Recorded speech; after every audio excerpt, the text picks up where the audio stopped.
he's Oshkosh football, and that's kind of what, when you hear Oshkosh football, you think of him. He had a huge impact on a lot of people.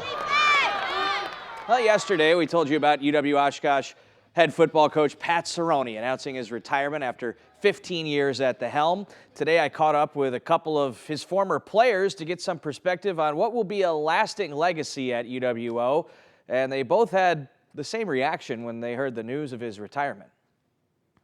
Kind of shocked, to say the least. A little shocked. Kind of knew, the day would come eventually. Both Brandon Jackson and Nate Wera played on UW Oshkosh's legendary 2012 team. 2012 was probably the best season they had ever had at that point. That squad won a conference championship and made the Division III Final Four. The two former players had a front row seat to see how their coach revived a once-forgotten Titans program. We wanted to turn that program around, and that was a crucial year in 2012 where I think he made a big statement and kind of jump-started his whole career and success there. And he did it by letting them be them. He kind of let us make the program our own. A lot of guys bought into what we wanted. We had a vision. He supported the vision. Everything came together. He empowers. It's empowering players. That's what he believes in, and I know he to this day is like that. He empowers the players to make sure that they feel that their voice is heard.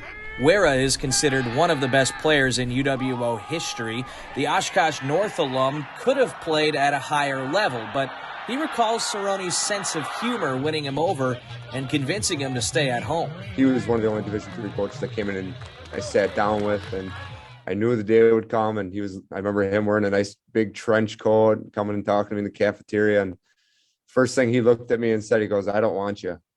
So, and the rest of that is, it's kind of history.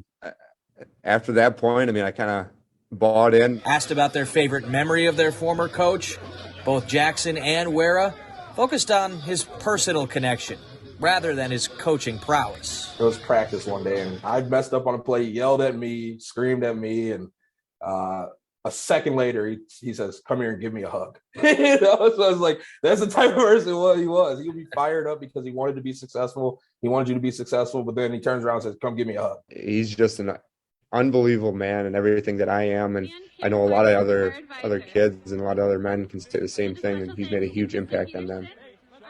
And both Wera and Jackson are now coaches at the high school level. They say Cerroni had a huge impact on their coaching careers as well. We'll be right back.